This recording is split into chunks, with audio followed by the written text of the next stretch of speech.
Namaskar and welcome to In Focus. Controversy is not new to the Chief Minister of Bihar. Already enmeshed in the coils of the Fata scam, his attempt to get elected as President of the Janata Dal has stirred a second hornet's nest. But how does he look upon his unenviable position? Our guest today is Lalu Prasad Yadav. Chief Minister, you're standing for elections as Janata Dal President. Are you going to retire or will you stay as a candidate to the end? मेरा उम्र retirement का नहीं है। सरकारी सेवाओं में जो लोग होते हैं 58 वर्ष में रिटायर करते, पॉलिटिक्स में टिल डेथ ही रिटायर करता आदमी, तो रिटायरमेंट का कोई प्रश्न ही नहीं उठता है। तो इस चुनाव में आप बिल्कुल आखिर तक खड़े रहेंगे, आप अपनी कैंडिडेचर वापस नहीं लेने वाले? सवाल ही नहीं है। मैं कंटेस्ट कर रहा हूं, अब पहली बार कंटेस्ट कर रहा हूं। मुझे जनता दल का प्रेसिडेंट ऐसे समय में बनाया गया था जब हमने कोई जनता दल के पद के लिए हम कोई दावेदार नहीं थे, हम इस काम के लिए नहीं आए थे। और जनता दल का अध्यक्ष बनाया गया तो 3-4 दिन ही इधर के दिनों में कुर्सी पर मैं जनता दल का जंतर मंतर में बैठा। जब आज देश में चुनाव की बात हो रही है अध्यक्ष के पद का, तो मैंने अपना उम्मीदवारी का पर्चा भरा है और जनता दल के लोगों से और नेताओं से मैं अपील कर रहा हूं कि अगर हमने जनता दल के लिए कुछ किया है, सोशल जस्टिस के लिए किया है, कम्युनल हार्मोनी को रेस्टोर अगर हमने किया है, तो हमको आप मान्यता दो, स्टेटस को रखो। लेकिन साहब, आप जानते हैं कि अपील करना एक चीज होती है और जीतना कुछ और। आप जीतेंगे? देखिए, मैं ही जीतूंगा। जीत उसी की होती है जिसके साथ पूरा मैसेज होता है। माफ करिएगा साहब, आज तक तो मुझे कोई कैंडिडेट नहीं मिला जिसने स्वीकार कर लिया कि मैं जीतने नहीं वाला। ये तो एक कहने की बात होती है कि तो मैं ही एक आपके सामने उदाहरण हूं कि दोबारा मैं बिहार में चुनाव लड़ रहा था विधानसभा का, तो इलेक्ट्रॉनिक मीडिया और मीडिया के लोगों ने, समझदारों ने ये बिल्कुल लिख दिया था कि लालू यादव नहीं आ रहा है। सारे देश और दुनिया में लोगों ने कहा कि लालू प्रसाद यादव की हार निश्चित है। और वहां पे तो आप जीत गए। लेकिन बिहार की जनता ने सिंह, उस समय हम 90 से 95 के बीच में हम माइनॉरिटी में थे, माइनॉरिटी गवर्नमेंट थी।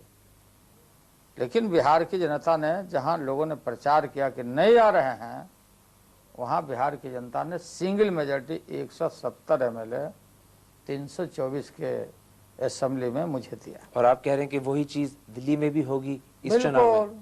अगर जीत आपकी होगी तो आपकी मेजॉरिटी कितनी होगी? शरद यादव साहब कितनी बुरी तरह हराए जाएंगे? देखिए, मेजॉरिटी या माइनॉरिटी मेजॉरिटी का सवाल नहीं है। जनता दल का मजबूत जन आधार बिहार है, उड़ीसा है और कर्नाटक है, 3 सूबे हैं। और वो सब आपके साथ है? बिल्कुल, हमारे साथ सभी लोग हैं। लेकिन अखबारों में तो छापा गया कि आपके जो पार्टी के अध्यक्ष हैं यूपी में, कर्नाटक में, तमिलनाडु में, उन्होंने तो पब्लिकली कहा कि आपको खड़ा नहीं होना चाहिए। नहीं, हम उनसे सुझाव भी मांगने नहीं गए थे। जो लोग बोलते हैं, जो कागजी लोग हैं, जो फर्जी लोग हैं, जो एक एमएलए नहीं लाते, जो चुनाव में वहां जीत नहीं सकते, उनसे मुझे सर्टिफिकेट नहीं लेना है।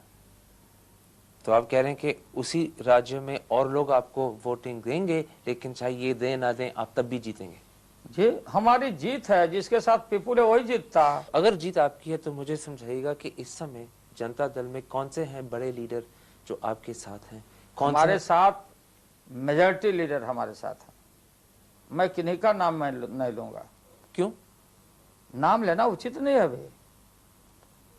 नाम लेना मेजॉरिटी लीडर्स जिनको राष्ट्रीय नेता कहते हैं, वो दिल से लोग चाहते हैं। बिहार की पूरी पार्टी यूनिट आपके साथ है? कहाँ की? बिहार की पूरी पार्टी मेरे साथ है। अखबार में तो लिखा गया कि आपकी पार्टी बिहार में टूट रही है। अब वो समय बताएगा। अखबार में जो बातें आती है या बिहार के मामले में आता है, उस समय बताएगा। रामविलास पासवान साहब के बारे में बताइएगा। अखबार में तो लिखा गया कि वो पूरी कोशिश कर रहे हैं कि आपको बिहार से सारी वोटें ना मिलें। बिल्कुल, देखिए, रामविलास जी और हम और बिहार के लोग एक रहे हैं, एक साथ रहे हैं। रामविलास पासवान जी के विषय में भी बातें छपे, उन्होंने कल खंडन भी किया। मेरी भी उन्होंने टेलीफोन करके मुझे उन्होंने बताया क्या कि हमारे विषय में जो कल मीडिया में छपा था, टीवी में, लालू यादव को इस्तीफा करो, वो गलत छपा गया। लेकिन वो आपके पक्ष में है? बिल्कुल मैं पक्षधर मानता हूं। शरद जी के साथ नहीं है? मैं नहीं जानता कि शरद जी के साथ है कि नहीं चाहते शरद जी को। आप कोई चाहते हैं? बिल्कुल। तो उनकी वोट आपको मिलेगी।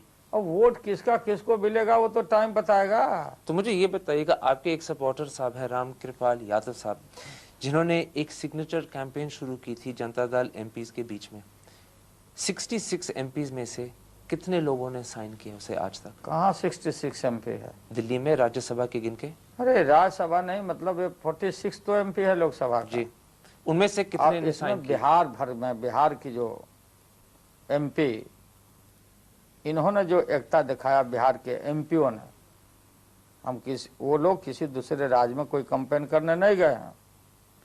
बिहार के जो 22 एमपी हैं लोकसभा के, 22 में 5 आदमी अनिर्णित हैं, एक तो उम्मीदवार ही हैं। शरद यादव जी को भी भेजा है हम लोगों ने बिहारी से। शरद यादव जी, रामविलास जी और एक नवल राय, दिनेश यादव और देवेंद्र यादव जी, इनको ड्रॉप किया गया था। तो ये पांच व्यक्ति, एक तो उम्मीदवार हैं, एक ड्रॉप हम रामविलास जी हैं और दिनेश और नवल हैं। बाकी लोकसभा के सब एमपीओ ने वो लिख करके दिया है और अखबार को भी लोगों ने दिया है। राज्यसभा में भी मेजॉरिटी जो बिहार के हमारे राज्यसभा के हैं, उन लोगों ने भी मुझे दिया है। तो आप कह रहे हैं कि आसानी से आप जीत जाएंगे? जीत हमारी ही होती राजनीति में। तो अगर जीत आपकी हो रही है तो फिर आप इस चुनाव को पटना में क्यों कराना चाहते हैं? दिल्ली में होने दीजिएगा, हर एक राज्य में होने दीजिएगा। देखिए ना, बात यह है जी कि पटना के में राष्ट्रीय सम्मेलन हमने बुलाया, national convention, being a party president, और विगत महीना में पटना में बिहार के लाखों वर्कर्स का कॉन्फ्रेंस हुआ था, सम्मेलन हुआ था। लेकिन आपके पार्टी, उस सम्मेलन में प्रस्ताव था कि पार्टी का चुनाव और राष्ट्रीय अधिवेशन इस बार निश्चित रूप से बिहार में हो। हम सबका स्वागत और सम्मान करना चाहते। लेकिन ये डिसीजन बिहार में रखने का, पटना में करने का आपने कैंडिडेट बनने के बाद लिया था। उससे क्या होता है? लेकिन सामंत राय साहब कह रहे हैं कि कैंडिडेट बनने के बाद ये लेना गलत डिसीजन था। सामंत राय देखिए टेम्पोररी है, रिटर्निंग अफसर, अभी मीडिया इलेक्ट्रॉनिक पर जो आ रहे हैं, उसके बाद से उनका कोई फोटो लेने भी नहीं जाएगा। जैसे अभी है, मतलब वो इस्तेमाल हो रहे हैं। अब ये हमारा पटना बिहार से एलर्जी क्यों? नहीं, एलर्जी का नहीं, मैं बताता हूं। उन्होंने कोई तारीख, कोई प्लेस निर्धारित किया था क्या? नहीं किया था। तो हम पार्टी के प्रेसिडेंट हैं और हम कन्वेंशन बुला रहे हैं पटना में, और पटना मजबूत जगह है बिहार हमारा। मगर पार्टी तो के जिनको बिहार से नहीं मतलब है, बिहार में क्यों जा रहे हो? मुख्यमंत्री साहब, पार्टी के प्रेसिडेंट तो आप हैं, लेकिन सामंत राय साहब कह रहे हैं कि चीजें करने के तरीके होते हैं, कायदे होते हैं, और कैंडिडेट बनने के बाद अपनी ही राजधानी में चुनाव रखना गलत है। एक गलत तरीका उन्होंने अपनाया है। ये मामले तो सब जुडिस हैं।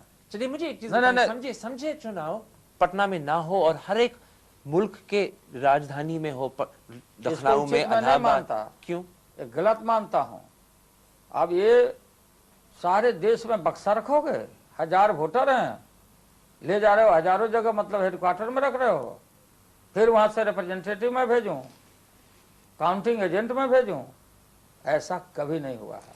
अच्छा। ये बिल्कुल कन्वेंशन होता, सब लीडर जुटते हैं, कॉन्फ्रेंस होता है, और उसमें हम लोगों ने लिखा, जबकि हमको रिस्ट्रेन किया है कोर्ट। अभी इस मामले पर मैं कोई बोलना उचित नहीं समझता, सब जुडिस मामले हैं, और उनके जो 100 कागज हैं कोर्ट का हमने जवाब दिया है। लेकिन उन्होंने क्यों नहीं घोषणा किया था पहले? सामंत राय जी, ये आप उनकी गुस्ताखी समझते हैं? नहीं, उन्होंने क्यों नहीं घोषणा किया था पहले? अगर वो घोषणा किए होते और उस डेट को हम बदल देते, आज तक का जो प्रोग्राम का शेड्यूल है उन्होंने जो बनाया है, उस शेड्यूल प्रोग्राम में आप देखेंगे कि लगातार प्रोग्राम है। 19-20-21, 19-20-21। अब तब तक ये फॉर्मेशन संगठन का काम पूरा नहीं होता है जब तक नेशनल एग्जीक्यूटिव का मेंबर का चुनाव नहीं होता है। ये साथ साथ होना चाहिए, ये लोन प्रेसिडेंट का नहीं होना चाहिए, सबका इकट्ठा, तो इकट्ठा होना चाहिए। तो एक दिन जाएगा जहां 3 वोटर है, ये लालू साहब आप दूसरे जगह आप अपनी सफाई बड़ी अच्छी तरह लोगों के सामने कर रहे हैं, तो एक और चीज भी मुझे समझाइएगा। समांत राय साहब ने एक और आरोप आपके सामने लगाया। 28-29 मई की रात को इसी बिहार निवास में क्या हुआ था? वो कहते हैं कि उनको थ्रेटन किया गया था, उनको रफली हैंडल किया गया था, कि आपके सपोर्टर रंजन यादव साहब ये सब कुछ कर रहे थे, आप बैठे थे और आपने रोका तक नहीं। देखिए, सामंत राय भी पॉलिटिकल आदमी है। सामंत राय को मैं जनरल सेक्रेटरी बनाया था। श्रीकांत जना जब उनका सीट हड़प लिए तो सामंत राय को दिल से पूछ लीजिए, मैंने जिन बिंदुओं को उठाया था इन चीजों को आप करेक्ट कर लीजिए। और जब कार्यालय में बैठना शुरू किया तो सामंत राय जी बहुत सारे कामों में बिजी थे। रिटर्निंग अफसर हैं, उनको मैं जी। कभी कोई डिस्टरबेंस नहीं किया। तो सामंत राय को मैंने टेलीफोन किया कि मैं आपके यहाँ आना चाहता हूं, उस रात की जो बात करते हैं। तो सामंत राय ने कहा नहीं नहीं नहीं, आप कैसे आइएगा यहाँ, मैं आ जाता हूं, पूछिए उनसे। और उनके वो आए जी, वही नहीं आए, बीके प्रसाद भी आए, असिस्टेंट रिटर्निंग अफसर। किस काम के लिए आए मैं बताता हूं आपको, किस काम के लिए आए, और दस्तावेज है मेरे पास, चिट्ठियां हैं। जब हम उम्मीदवार बने और हमने वोटर लिस्ट का सूची मांगा और बहुत सारी अनियमितताओं का जब कागज मेरे पास आने लगा विभिन्न राज्यों से, तो हमने कहा कि वोटर लिस्ट में क्या ये लोग हैं क्या? तो वोटर लिस्ट जब हमने मांगा तो बीके प्रसाद ने 26 तारीख को चिट्ठी जो दिया मुझे, ही असिस्टेंट रिटर्निंग अफसर, उसने लिखा कि अभी तक ये सूची जो है रफ है, अधूरी है और ये पूरा नहीं है। मूल सूची सामंत राय जी के अलमारी में बंद है, वो भुवनेश्वर गए हुए हैं, भुवनेश्वर से लौटेंगे तो आपको उपलब्ध कराया जाएगा। आप डिटेल्स में मेरी बात टाल कर जा रहे हैं। क्या मैंने पूछा था कि इन्होंने आप पे आरोप लगाया मैं कि बता रहा हूं ना, 28-29 की रात मैं को आपको इनको यहाँ कंक्लूड पे कर रहा मारा हूं पीटी ना, हुई थी। मैं कंक्लूड कर रहा हूं। बताइए सर। कोई मारपीट नहीं हुई है, कोई अपमानजनक बात नहीं हुई है, कहीं रंजन यादव ने कोई बात ऐसी नहीं की है। सब लोग को यहाँ से आए गए, गाड़ी से भिजवाया हमने। चूंकि ये शो कॉज हमने जो शुरू किया, इस पर इन लोगों ने न्यायालय में एक अपना आधार बनाया। मतलब आप कह रहे हैं ये झूठ बोल रहे हैं? झूठ बोल रहे हैं, 100% झूठ, 100% से बेसी। लेकिन आपने फिर ये बात पहले क्यों नहीं कही प्रेस को कि ये झूठ बोल रहे हैं, आप पे झूठा आरोप लगा रहे हैं? बात समझ नहीं रहे आप। कहाँ कहा इन्होंने? कहा है न्यायालय में। कहाँ कहा इन्होंने? इन्होंने कहा न्यायालय में। न्यायालय में जो इन्होंने आधार बनाया, ग्राउंड बनाया, वो न्यायालय में कहा है। और जब न्यायालय का नोटिस आया हमें, तब अध्ययन करने से मालूम हुआ, मैंने अपना हाथ माथा पर रख लिया कि ऐसे लोग भी इस देश की राजनीति में हैं जो अपनी चीजों को दूसरे के ऊपर मढ़ने के लिए न जाने क्या क्या आरोप लगा। तो मुझे ये बताएं, अगर ये झूठ बोल रहे हैं न्यायालय में, तो आप चाहेंगे कि ये रिटर्निंग ऑफिसर के पद से हटाए जाएं? नहीं, बात यह है कि सामंत राय जी को न्यायालय में जाने से पहले मैंने शो कॉज किया था, स्पष्टीकरण किया था, और वो शो कॉज का जवाब नहीं दिए, वो न्यायालय गए और न्यायालय ने मुझे रोक दिया, रिस्ट्रेन किया। इसका जवाब न्यायालय में हम दे रहे हैं। मगर सामंत राय जी रिटर्निंग अफसर है, सामंत राय जी रिटर्निंग अफसर हैं, और सामंत राय जी रिटर्निंग अफसर को ये प्रेस कॉन्फ्रेंस करना, चीजों को 10 जगह बातों को उठाना, बोलना, रिपीटेडली करना, तब फिर इनके निष्पक्षता पर हम कैसे विश्वास करेंगे? ये फेयर होंगे? हम तो उनके नजर में अनफेयर हो गए। तो अगर ये रिटर्निंग ऑफिसर रहे, वुड यू से the elections will be unfair? मैं आपको बता रहा हूं, बोल क्या रहे हैं, मैं इनसे कैसे विश्वास करूं? हम तो न्यायालय में रख रहे हैं इस बात को। तो इनको हटाने के लिए आप क्या कर रहे हैं? तो बात देखिए, अभी तो न्यायालय की बात है। अभी वी आर वेटिंग फॉर न्यायालय। न्यायालय में ने मुझे कहा कि आप रुके रहिए, तो रुके हुए हम, जवाब दे दिया। मुख्यमंत्री साहब, हमें भी इस मौके पे थोड़ी देर के लिए रुकना पड़ेगा कमर्शियल ब्रेक लेने के लिए, लेकिन 1 मिनट में ही मैं आगे आपके साथ बातें करना चाहता हूं। Don't go away, we will be back in just a minute to continue this discussion with the chief minister of Bihar.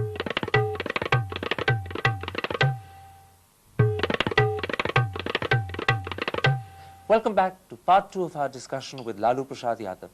Mr. Yadav, I want now to talk to you about the fodder scam. You're Chief Minister of Bihar. You are President of the Janata Dal. You are one of the most senior politicians in the country. आप पे CBI ने काफी सख्त आरोप लगाया. Why have you not resigned as Chief Minister? मैं बताना चाहता हूं कि करेक्ट कर लीजिए, फोडर स्कैम नहीं है ये।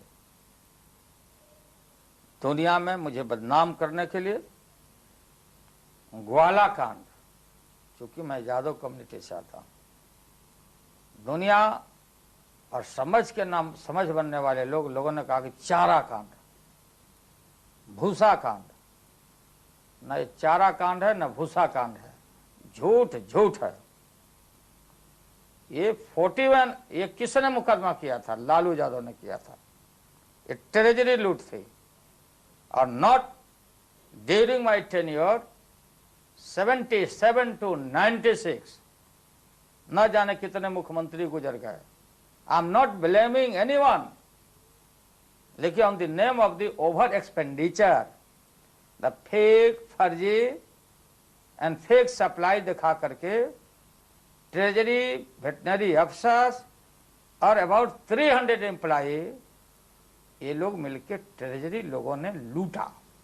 पशुपालन का पैसा नहीं लूटा, लूटा है बिहार के खजाना को।